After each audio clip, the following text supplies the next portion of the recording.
Thanks to all of you for allowing me to spend some time with you. It's really an honor to be here. It's an honor to be in a room with so many organizations and companies and entities that I admire and respect and interact with on a daily basis, just like millions of other people around the country. You know, life is, at the end of the day, simply a grant of time. None of us know how much time we're going to have, how many days, how many years. And so, for me, it's about taking advantage of every single moment that we have here. It's about authenticity, it's about transparency, and it's about community. And those are the three themes that I want to talk to you about today as it relates to our work. Now, as Jason said, some might say, well, what does this guy have to offer? He runs a nonprofit. They only have 85 employees. You know, you just heard 1.1 million employees represented here. But if you think about those three characteristics, if you think about authenticity and transparency and community, those things are universal. Creativity knows no boundary. Innovation has no peers. We can all sort of take a little bit of insight from those three characteristics. So I think in order for you to understand sort of where I'm coming from, it's important to start by telling you a little bit about myself. I grew up in an amazing planned city, the first planned city in the United States of America, a place called Columbia, Maryland, halfway between Baltimore and Washington, built from scratch. It was farmland. A developer named Jim Rouse bought this farmland 45 years ago and said, I'm going to build a city from scratch, built on the values of diversity, inclusion, and community. I was fortunate enough to be raised there by the most amazing parents one could ever have. Had a great older brother, had sort of the perfect life. I was fortunate to play soccer, fortunate to attend Brown University, and lo and behold, on this day in August in 1996, I heard what one of my longtime mentors, a guy by the name of Hamilton Jordan, the youngest chief of staff in the history of the United States under President Carter, said to me, he said, Doug, the three most dreaded words in the English language, you have cancer. Never forget that day. Sitting in a sterile brick office building in downtown Baltimore, never forget the stare my dad, the look in his eyes, staring at this brick wall, the tears just streaming down my mom's face. Perfect life up until that day.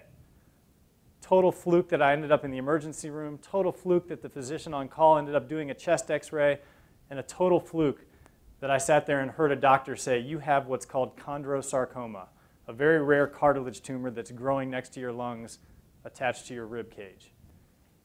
Changed my life forever. As you might imagine, roller coaster of emotions, fear, denial, anger, frustration. What do I do? Who do I turn to? I had a great family, educated family. Here I was at an Ivy League institution, and yet I knew nothing about this disease. I thought back to high school, I thought about, had I ever learned about cancer? Did I have any understanding of what this disease was? I couldn't recall. My life changed forever. I started to call other organizations looking for support. Here I was, 19 years old, stuck in the middle between pediatrics and adult medicine. As a 19-year-old, I was supposed to be in college. I was supposed to be out having a great time. I was supposed to be living the dream, moving away from my family, becoming independent. And yet that day forced me back into this dependent state, dependent on doctors and nurses and social workers, dependent on family and friends, professors, colleagues. Changed my life forever. And as I called these organizations, many of these organizations said, I'm sorry, we don't provide support for people your age. In fact, one organization said, you know, people your age, young adults, they don't get cancer. And I thought, really? It led me to making a phone call one night to my parents, and I said, you know, we've got to do something about this. We were so fortunate. I was so blessed to grow up in this amazing family. We have to give back to other young adults. And so we started an organization to provide support, resources, and education to young adults and their families who were impacted by this disease. This photo was taken 2.5 months after I was diagnosed with cancer. This photo was taken in Indianapolis at Indiana University's Cancer Center. Lance was diagnosed on October 2nd of 1996. I didn't know who Lance Armstrong was. I always joke with him. I didn't ride my bike. I hadn't ridden my bike since I was 10. I hadn't spent any time in Texas, where he was from, actually just outside of Dallas. And I didn't follow cycling. But this young man was diagnosed with an advanced cancer, as we all know, and given 50-50 odds. And it just so happened that this coincidence of him being diagnosed right around the same time that I was. As he was leaving Indiana University, Dr. Craig Nichols, who's still to this day a board member of the foundation, said to Lance, I want to talk to you about what's called the obligation of the cured. And Lance said, yeah, tell me all about that. And Craig said, it's basically the premise that when you leave today, he said, I can't guarantee that you are cured. He said, but when you leave this hospital today, you can leave through the right-hand door or the left-hand door. And if you leave through the right-hand door, you go back to your normal life, and you keep this experience to yourself, and you go about living the rest of your days. But if you leave out of the left-hand door, you take on this obligation. The obligation to share your story, to tell other people about it, your experience, with the hope that maybe you'll impact one other person. Maybe you'll reach 1 or 2 or 5 or 10 other people who will get screened, who will understand what you've been through, and who will benefit in their own life. And Lance left that day out of that left-hand door, not knowing what that would mean, not knowing what it would amount to. But when he went back to Austin, he sat around a table with 4 of his friends, and they decided, you know what, we're going to start a foundation. We're going to start, what do you have? You know, we're going to start a bike ride, and we're going to try and raise money. And they did. And they raised $10,000. And they thought they had solved the cancer burden. Excuse me. It was called the Race for the Roses, and they had 200 people showed up, and the winner got 24 roses to give to their spouse, girlfriend, significant other. And they thought they were on top of the world. About 6 months after Lance finished his treatment and heard about this obligation, I was diagnosed with a second cancer. I was diagnosed with melanoma. Again, went through the same myriad roller coaster of emotions, had no idea what melanoma was, felt so naive, so frustrated, and just grasping for information. 3 months after that, I had what I will tell you was the hardest day of my life. June 2nd, 1997. After 10 months of dealing with first diagnosis, going back to school, starting a nonprofit, second diagnosis, on June 2nd was the first time I ever went to the hospital by myself. I went to have a few stitches removed from my upper arm. I'd had a biopsy about a week earlier and thought, routine stitch removal. My parents had gone on a cruise to Alaska. 10 months of watching their 19-year-old son battle cancer, it was time for them to get away. I sat and sat and sat at Johns Hopkins in Baltimore, and I waited for the nurse to call me back. Finally, I went up to the administrative desk and I said, is there a reason that it's taking so long? I've been here time and time again for stitch removal. She said, well, the doctor wants to see you. And immediately I knew. That day I was diagnosed with invasive melanoma. And I had to leave Johns Hopkins and drive to BWI Airport and pick up my parents, who were coming home from their cruise to Alaska. And I had to break the news to them that their son had been diagnosed for the 3rd time within 10 months, all before his 20th birthday. Hardest day of my life. Not too long after that, I was sitting in my dorm room in Providence, Rhode Island, and I received an email. And the email said, I just read a story about your situation. I know you have your own foundation. We're both athletes. If there's anything that we can ever do to work together, let me know. And at the bottom it said, just remember, we're the lucky ones. And it was signed Lance Armstrong. This was 1997. This was, I mean, no BlackBerries, no iPhones. This was like when you got on your email once a week, you know, and checked in. And so we started this email dialogue. And literally it was like every week or two we would send a note back and forth. This was 1997. He had not won the Tour de France yet. He was, you know, as he says, he says, I was the world champion. I said, yeah, but who knows who the world champion in cycling is? I mean, does anybody in this room know who the world champion in cycling is? I like to give him a hard time about that.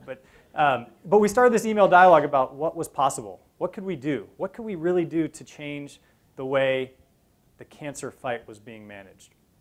And it led me in 2001 to move to Austin, Texas, to help him create programs to help people with cancer. Programs to help young people like the woman you see on the screen. Programs that would improve the quality of life for people who unfortunately will hear those three dreaded words at some point in their lifetime. So we started creating programs, grant programs, research programs, direct service programs.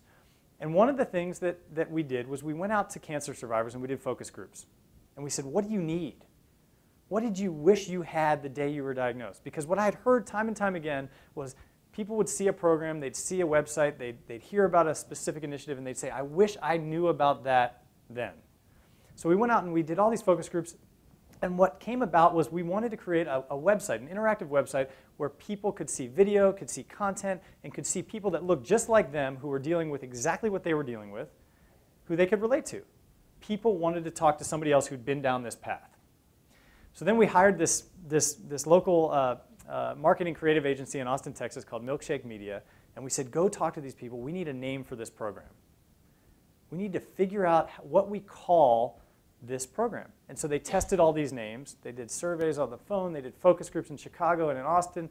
And they came back to us. At the time, we had 9 employees at the foundation. They came back to us and they said, here are the 10 options for the name of this program. Now, I wish I could tell you that all 9 of us picked this.